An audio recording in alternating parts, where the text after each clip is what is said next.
नमस्कार, स्वागत है आपका। और सोने चांदी की अगर बात की जाए तो नियर ऑल टाइम हाईज हमने यहाँ पर दोनों को ही कारोबार करता हुआ देखा है। सोना नए रिकॉर्ड हाईज पर है और चांदी भी बहुत पीछे नहीं है। यहाँ पर लगातार 2 दिन हमने तेजी बनते हुए देखी है, चाहे बात हो घरेलू खपत की या फेस्टिवल सीजन की। साथ ही साथ ग्लोबल अनसर्टनिटी जो है उसका भी फायदा हमने यहाँ पर सेफ हेवन कमोडिटीज में आता हुआ देखा है। साथ ही आपको बता दें कि जहां तक रुपए की बात है, जहां पर हमने ऑल टाइम लोज बनते हुए देखे हैं, इसका भी इम्पैक्ट हमने Indian gold and silver prices पे बनता हुआ देखा है। अब यहां से निवेश के हिसाब से सेफ हेवन बाइंग देखी जाए या फेस्टिवल सीजन खरीदारी देखी जाए, ज्वेलरी हो या फिर ऑनलाइन खरीदारी, किस तरह से यहाँ पर सोने चांदी में निवेश करना चाहिए, इसी पर आज करेंगे चर्चा। इस पर बात करने के लिए हमारे साथ एक खास पैनल भी है।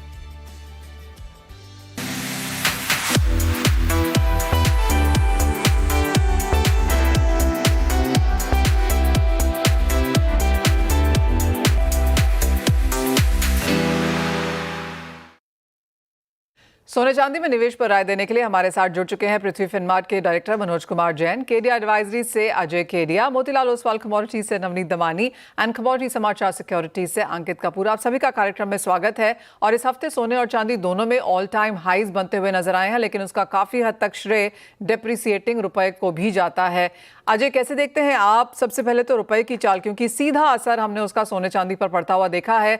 रुपया एशिया की वर्स्ट परफॉर्मिंग करेंसी के तौर पर उभरा है 2025 में अब तक, और ना सिर्फ डॉलर के अगेंस्ट बल्कि चाइनीज युआन के सामने भी रुपए ने यहां पर ऑल टाइम लो बनाया है। रुपए और चाइनीज युआन को काफी हद तक साथ साथ देखा जाता है। सबसे पहले आपकी राय रुपए पर। नमस्कार मनीषा जी। डेफिनेटली अगर हम गोल्ड की अगर बात करें तो अभी भी मैं जब इंटरनेशनल मार्केट के चार्ट्स को देख रहा हूं तो एक दायरा बना हुआ है जो हमने अप्रैल में देखा था कि 3500 का स्पॉट में स्पाइक दिया था, वो आज भी अभी तक टच कर नहीं पा रहा है। मार्केट करीबन 3400-3405 के करीब ट्रेड कर रहा है। वहीं डाउन साइड में भी हम देख रहे हैं कि 3280 के नीचे नहीं जा पा रहा है। जो चेंजेस आया, बिल्कुल आपने सही कहा है, रुपए की जो गिरावट है उसी की वजह से आया है, जहां पे आज हम 88.30 का भी लेवल टच कर गए थे।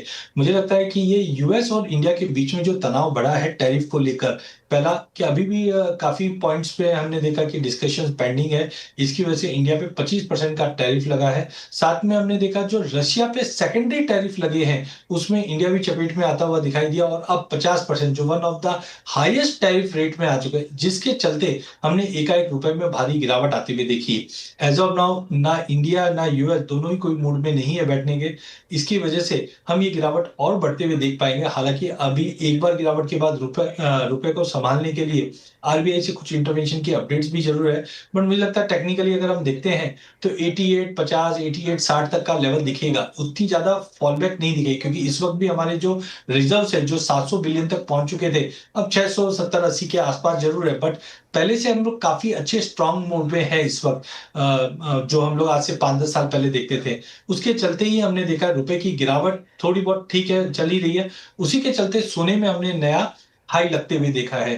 तो मुझे लगता है यस, थोड़ा सा कॉशियस रहिए ये लेवल पे जब तक है ना इंटरनेशनल से कुछ नए क्लूज नहीं मिलते, क्योंकि 3-4 चीजें हैं जो हमें वॉचफुल रखना है। पहला कि जियोपॉलिटिकल फ्रंट पे 1030 दिन के बाद अब एटलीस्ट दोनों तीनों कंट्रीज बैठ रही है, बट डिस्कशन नहीं हो पा रहा है। दूसरा, टैरिफ को लेकर डेस्परेटनेस हम यूएस की तरफ से देख रहे हैं। तीसरा, सितंबर में रेट कट जरूर है, बट ये चीज नई नहीं है, क्योंकि 0.25 से 0.5 का रेट कट 2025 में हम मान के चल रहे हैं। उसके बियॉन्ड अगर कुछ हमने देखा कि रेट कट्स का और ज्यादा स्ट्रॉन्ग डॉविश स्टेटमेंट्स आते हैं तो बात अलग है। तो मुझे लगता है ये 2-3 चीज के इंपॉर्टेंट है। साथ में हमने चाइना से इंपोर्ट्स के नंबर थोड़े इंप्रूव होते हुए देखे। मेरा कंसर्न मनीषा जी एक यही है कि ईटीएफ के अंदर जो 40% का रिटर्न बन चुका है, उसके बाद ईटीएफ में क्या प्रॉफिट बुकिंग आएगा या बने रहेंगे ये देखना है। तो इंटरनेशनल में अभी भी स्टैग्नेंसी है, बट डोमेस्टिक मार्केट में रुपए की गिरावट की वजह से ये तेजी देखी गई है। वेल एब्सोल्युटली, वो वन ऑफ द रीजंस यहाँ पर देखने को मिला है। मनोज जी, साथ ही साथ जिस तरह की बढ़त हमने यहाँ पर आते हुए देखी है, कुछ सेफ हेवन बाइंग फिर से लौटी है, फिर चाहे वो रशिया यूक्रेन की अनसर्टनिटी हो, टैरिफ्स को लेकर जो चिंताएं हैं, आप कहेंगे ज्यादातर सेफ हेवन बाइंग है, सेंट्रल बैंक बाइंग तो सपोर्टिव है ही। कैसे देखते हैं आप ये मूव्स? नमस्कार मनीषा जी, बिल्कुल यहाँ पे काफी हद तक हम देख रहे हैं कि जिस तरह से ग्लोबली जो अनसर्टेनिटी बनी हुई है, स्पेशली यूएस ट्रेड टैरिफ को लेकर के, तो यहाँ पे हम कह सकते हैं कि सेफ हेवन बाइंग जो है वो ज्यादा देखने को मिल रही है ओवरऑल प्रेशियस मेटल पैक में, तो उसके चलते एक मजबूती बनी हुई है।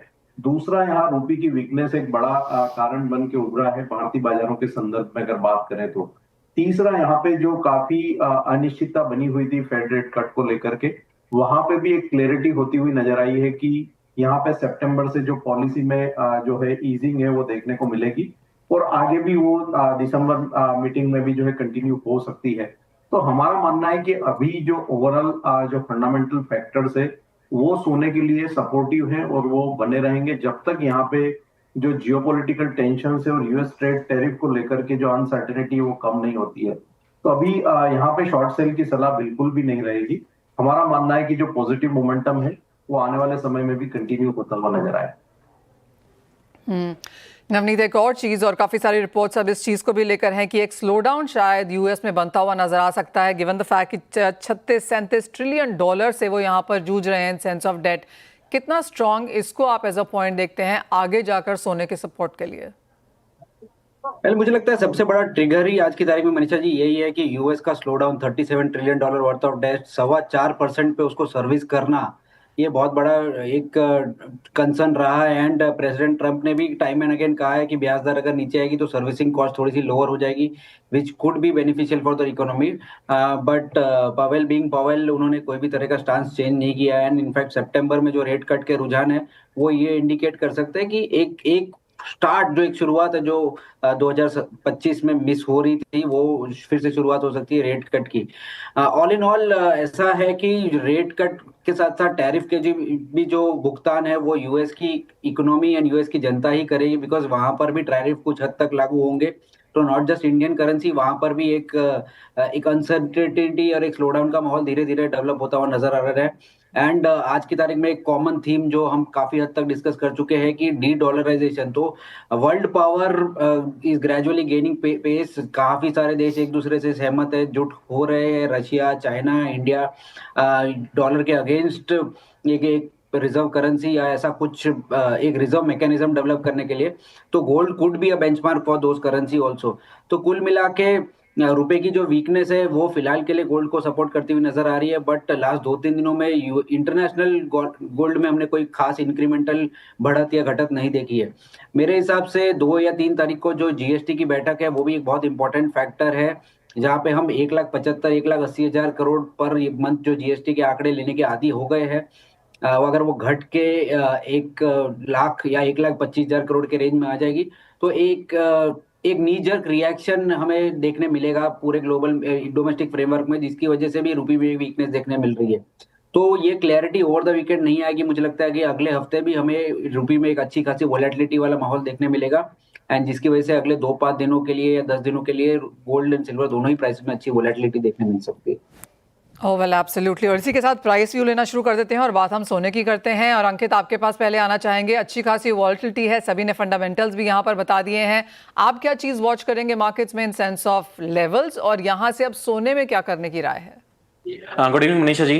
सबसे पहले बात करेंगे रुपए के अंदर जिस तरह से बातें चल रही हैं कि इसके अंदर तेजी, तो 88 का एक मेजर इसने ब्रेकआउट दिया है। आने वाले टाइम में हमें 90 और 91 तक के लेवल्स देखने को मिल सकते हैं, जो एक काफी इंपैक्ट करेगा इंडियन गोल्ड मार्केट को। आने वाले टाइम में हमें लग रहा है कि गोल्ड मार्केट में स्टिल जो तेजी है वो बनी रहेगी रुपए की कमजोरी के कारण। और ओवरऑल जिस सिनेरियो, जिस तरह से बात हो रही है ग्लोबल टेंशंस की, और अभी हमने बात करी है इंटरेस्ट रेट को कट करने की, तो ये मुझे नहीं लगता कि बहुत बड़ी कोई गिरावट आने वाली है। 3420 का एक मेजर रेजिस्टेंस लेवल है गोल्ड के अंदर, अगर वो ब्रेक करता है वीकली क्लोजिंग के ऊपर, तो आने वाले टाइम में हमें 3600 और 3700 डॉलर तक के भी टारगेट्स देखने को मिल सकते हैं। काफी एक 3 से 4 महीने का रेंज रहा है, जहां से एक रेंज में ट्रेडिंग करता हो रहा है। तो मुझे लगता है कि नेक्स्ट मंथ जैसे ही मंथ कंप्लीट होगा उसके बाद में मुझे ब्रेकआउट नजर आ रहा है कि 3420 के ऊपर अगर निकलता है तो खरीदारी करके चल सकते हैं। कोई भी अगर गिरावट मिलती है तो खरीदारी करके चलना ज्यादा बेटर रहेगा। वहीं अगर एमसेक्स गोल्ड की बात करें तो मुझे लगता है कि 1,02,000 का लेवल काफी एक इंपॉर्टेंट सपोर्ट बना हुआ है, खरीदारी करके चलेंगे तो ज्यादा बेटर रहेगा। तो बाइंग करके यहाँ पर काम करना है और तेजी की एक्सपेक्टेशन यहाँ पर भी है। अंकित, आपको लगता है कि इस साल के अंत तक एक नया हाई सोना बनाता हुआ नजर आएगा अंतर्राष्ट्रीय मार्केट्स में? एक्सपेक्ट कर रहे हैं कि यहाँ पे इस साल के 2025 के एंड तक हम 3600 डॉलर तक देख सकते हैं, क्योंकि जिस तरह से सिनेरियो बना हुआ है मुझे नहीं लगता कि कोई भी गिरावट आएगी। और टेक्निकली अगर देखा जाए तो वो तो एक तेजी दिख रही है, लेकिन फंडामेंटल भी कहीं ना कहीं सपोर्ट करता हुआ नजर आ रहा है। जिस तरह की बात करी कि थोड़ा सा यूएस मार्केट के अंदर मंदी आ सकती है, जिस तरह से यूएस के अंदर डोनाल्ड ट्रंप के लिए वापस से एक बार कहीं ना कहीं टेंशन क्रिएट हो रही है, एक फेड की तरफ से भी खींचतान हमको देखने को मिली है। मुझे लगता है कि ये सारे सिनेरियोज अभी इस तरह के कंटिन्यू रहेंगे और बहुत जल्दी मैटर सॉल्व होने वाला नहीं है। और सेंट्रल नेशनल बैंक्स की जो बाइंग है वो लगातार दिख रही है। इस कारण से मुझे लग रहा है कि इस साल के एंड तक हम $3500 को क्रॉस करते हुए देखेंगे। ऑलराइट, तो $3500 यहाँ पर क्रॉस होता हुआ नजर आएगा। भारतीय बाजारों में ऑलरेडी नए ऑल टाइम हाईज हैं और अगर रुपया गिरने की बात जो सभी ने यहाँ पर की है वो बरकरार रहता है तो भारतीय बाजारों में सोना नित नए हाईज बना सकता है। अजय, आपकी क्या सेंस है, कहाँ देखते हैं आप सोने को? अब यहाँ से क्या करना चाहिए? खरीदें, डिप का इंतजार करें, और साल के अंत तक कैसे मिलेंगे प्राइसेस? आप म्यूट पर हैं। बिल्कुल, अगर मैं बात करूं तो शुभ लाभ के लिए तो सोना लेना चाहिए, बट रिटर्न के लिए अभी चांदी अच्छी लग रही है। देखिए, गोल्ड में अब तक जो हमने बातें की है, मुझे लगता है एवरीथिंग हैज बीन डिस्काउंटेड। आज अगर हम 1000 दिन से लड़ाई लड़ रहे हैं लेकिन अभी तक बैठे नहीं, तो मुझे लगता है कहीं ना कहीं ये कंसोलिडेशन फेज है। हाँ, ऊपर में आनंद फार्म में आपको 3500 3640 की इंपॉर्टेंट रेजिस्टेंट है, बट ये $200 के लिए अगर मैं रिस्क देखूं तो बहुत ज्यादा है, क्योंकि हमने अप्रैल में भी देखा था 3500 का लेवल छूने के बाद 10% का करेक्शन आया था जो 3120 तक पहुंच गया था। तो करंट लेवल पे गोल्ड ऐड करने की बिल्कुल सलाह नहीं है। हाँ, थोड़े बहुत जो अभी मोमेंटम है उसमें अगर हो सकता है $50-100 $150 का ऊपर नीचे कर जाए, बट हाँ, रुपए की वजह से हमने डोमेस्टिक मार्केट पे हो सकता है 1,05,000 1,06,000 के बीच में चले जाए, बट वो सस्टेनेबिलिटी बिल्कुल नहीं देगा। तो यहाँ पे कोई भी ऐड या लॉन्ग टर्म देख रहे हैं तो करंट लेवल से बिल्कुल ऐड नहीं करना चाहिए, वेट करना चाहिए।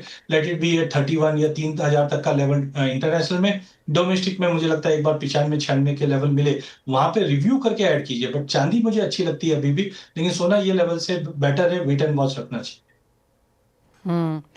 एक वेट एंड वॉच करना है। शुभ लाभ के तरीके से लें तो लें, अदरवाइज एज ऑफ नाउ बहुत ज्यादा तेजी होगी ऐसा फिलहाल नहीं लगता। नवनीत, आपकी क्या सेंस है, कैसे देखते हैं आप गोल्ड को और क्या स्ट्रैटेजी देना चाहेंगे medium term long term investment के लिए? मनीषा जी, मैं और केडिया जी टेबल के उल्टे साइड बैठे हैं जहाँ पे गोल्ड के खुद बैठे उसके, तो मुझे लग रहा है कि काफी हद तक ये रैली प्राइस्ड इन हो चुकी है। टेक्निकली फंडामेंटली दोनों ही हद तक प्राइस में काफी कुछ बिल्ट हो गया है। नया फैक्टर जो रुपी का डेप्रिसिएशन है वो फिलहाल मोमेंटम प्रोवाइड कर रहा है गोल्ड प्राइसेस को, बट ये टिकाऊ है कि नहीं बहुत बड़ा क्वेश्चन है। फोमो हो रहा है, शायद 2000 पॉइंट का और फोमो हो जाएगा, बट उसके बाद अगर कोई गिरावट आएगी तो वो बहुत रीजनेबली ठीक ठाक गिरावट होगी, जो कि एक बेहतर विकल्प जैसे मिलेगा लोगों को बाय करने के लिए।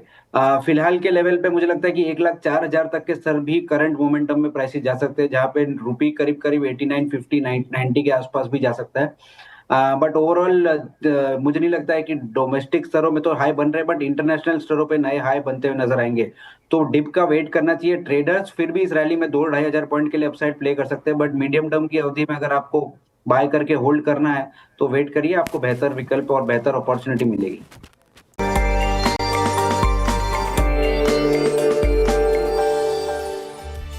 स्वागत है आपका। हमारे एक्सपर्ट्स हमारे साथ बने हुए हैं और डिस्कशन अब हम चांदी पर लेके जाएंगे, क्योंकि आउट परफॉर्मेंस तो दिखाएगी और ऐसा भी लगता है कि आगे जाकर ये बेहतर परफॉर्म और रिटर्न भी दे सकती है। मनोज जी, आपकी क्या सेंस है, चांदी लेनी चाहिए, किन स्तरों पे लेनी चाहिए, कितने समय के लिए लेनी चाहिए और कहां तक जाएगी? चांदी में मनीषा जी लंबी अवधि के लिए बने रह सकते हैं, और पहले भी कई बार जब आपके साथ शो किया है तो हमने कहा है कि सोना और चांदी जब भी लेना है हर समय सोने और चांदी को लेने का सही समय होता है। तो अभी भी यहाँ पे अगर चांदी लेना है तो यहाँ पे ग्रेजुअली जो है एक्यूमुलेट करना चाहिए। हमारा मानना है कि $35.80 का जो स्तर है इंटरनेशनल मार्केट में वो काफी एक स्ट्रॉन्ग सपोर्ट जो है चांदी की कीमतों के लिए रहेगा, और शॉर्ट टर्म में कीमतें यहाँ पे $42 तक जो है जा सकती है। वहीं हमारा मानना है कि लंबी अवधि की अगर बात करें 1 से 2 साल की, तो यहाँ पे जो प्रीवियस हाई है लगभग $50 के, वो भी इंटरनेशनल मार्केट में चांदी ब्रीच करती हुई नजर आएगी। तो भारतीय बाजारों में यहाँ पे जो चांदी का जो अभी सितंबर वायदा है वहां पे 1,15,000 से 1,13,000 की रेंज में यहाँ पे एक्यूमुलेट किया जा सकता है। हमारा मानना है कि 1,09,000 के नीचे का एक स्टॉप लॉस रख के चलना चाहिए। ये वर्ष के आखिर तक 1,25,000 से 1,27,000, और अगर हम अगले साल के आखिर तक की अगर बात करें तो वहां पे 1,45,000 से 50,000 तक के स्तर भी देखने को मिल सकते हैं। नवनीत, आप भी इतना ही बुलिश हैं और आपके क्या लेवल्स हैं चांदी में और कैसे लेना चाहिए चांदी? वेल, आई थिंक फंडामेंटली काफी हद तक स्ट्रांग है, ये हमने काफी बार डिस्कस कर चुके हैं। एंड मुझे लगता है कि जो करंट मोमेंटम है ये more than fundamentals, some money chasing little commodities वाला सिनेरियो है, जहाँ पे गोल्ड एंड सिल्वर से गोल्ड एंड बिटकॉइन से थोड़ा बहुत डाइवर्सिफिकेशन मुझे लग रहा है कि चांदी में आता हुआ नजर आ रहा है, बिकॉज फंडामेंटल काफी सालों से स्ट्रांग है। बट इस तरह का मोमेंटम जो हम 2025 में देख रहे हैं ये पहले नहीं देखा गया है। टेक्निकली ये इंडिकेशन है कि लगभग 43-44 डॉलर तक ये मोमेंटम जा सकता है एंड मुझे लगता है कि इस साल एंड तक या क्रिसमस के आसपास तक हम 43 डॉलर्स के आसपास होंगे, जो कि लगभग 1,30,000 के आसपास का भाव होगा डोमेस्टिक तरह पे। ओवरऑल मोमेंटम स्ट्रांग है, 1,30 से 1,35 तक का टारगेट हम लेके चल रहे हैं अगले 6 से 12 महीने की अवधि के लिए। तो करंट भाव से भी करीब 9% से 10% के आसपास के रिटर्न चांदी में देखने मिल सकते हैं। तो 10% की तेजी के लिए चांदी ही यहाँ से लेनी चाहिए और नए हाईज यहाँ पर बनते हुए नजर आ सकते हैं अंतर्राष्ट्रीय बाजारों में भी, और भारतीय बाजारों में तो हम ऑल टाइम हाईज पे काम कर ही रहे हैं। अंकित, आपकी क्या सेंस है, क्या है आपके चांदी के लेवल्स? मनीषा जी, अगर देखा जाए तो रिच डैड पुअर डैड के जो लेखक हैं वहां से लेकर रिटेलर्स तक सभी चांदी के अंदर काफी पॉजिटिव हैं। और ओवरऑल अगर सिनेरियो की बात करा जाए तो ये मुझे लग रहा है कि काफी परेशान करने वाली है आने वाले टाइम में, क्योंकि जिस तरह से हमने देखा था 1,10,000 के बाद में 1,18,000 आया, तो जो रिटेल ट्रेडर्स हैं, जो शॉर्ट टर्म ट्रेडर्स हैं, उनको कमाने का मौका नहीं दे रही है और काफी वोलेटाइल इस समय है। तो ओवरऑल अगर मैं सिनेरियो बात करूं तो जैसे मनोज सर ने बोला कि लॉन्ग टर्म के अंदर काफी अच्छी पॉजिटिव लग रही है, तो ये ट्रेंड बरकरार रहने वाला है। मैं शॉर्ट टर्म की अगर बात करूंगा तो 39.10 का लेवल काफी क्रूशियल है। उसके ऊपर अगर वीकली क्लोजिंग देती है तो बहुत जल्दी हमें 42 से 43 डॉलर तक टारगेट्स देखने को मिल सकते हैं। अजय, जैसा कि सबने कहा कि चांदी में सभी लोग बुलिश रहे हैं, ये साल शुरू होने तक ही सबने कह दिया था कि सोने और चांदी दोनों में बाइंग करनी है और चांदी में ज्यादा खरीदारी करनी है, और चांदी ने वो दिखाया भी है। अब यहाँ से क्या ये लेने के समय है, और अगर किसी को 1.5-2 साल के लिए लेना हो तो जैसे मनोज जी ने भी कहा 1,45-50 डॉलर भी देखने को मिल सकता है, आप क्या देखते हैं? इस सभी पैनलिस्ट ने बोला है तो मैं कुछ नया तो नहीं बोल पाऊंगा, बट मुझे लगता है कि इसी चीज को हम नंबर्स पे बात करें तो होता है गोल्ड सिल्वर रेशियो। 50 सालों में गोल्ड सिल्वर 90 के ऊपर कभी नहीं टिका है। कोविड के समय में 126 का लेवल छूने के बाद 72-60 का लो मारा था, और 2 महीने पहले हमने 107 का लेवल छूने के बाद 20% का करेक्शन देखा, और ये 20% का रेशियो में करेक्शन की वजह से ही सोना माफ कीजिए चांदी 1 लाख से हमने करीबन 1,18 का बड़ा जंप आते हुए देखा।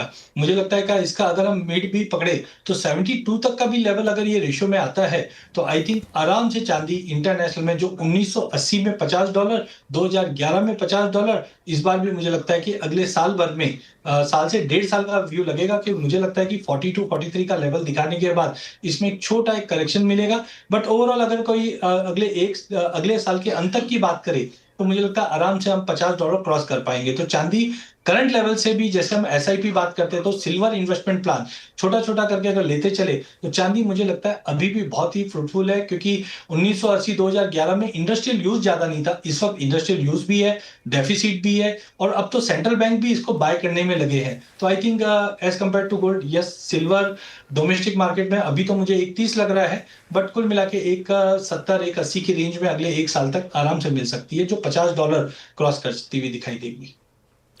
ऑलराइट, तो सभी एक्सपर्ट्स का यही राय है कि इस बार चांदी 50 के पार अंतर्राष्ट्रीय बाजारों में, और जहां तक भारतीय बाजारों में है 1.5 लाख रुपया पर किलो यहां पर ये दिखा सकती है अगले साल में कभी भी।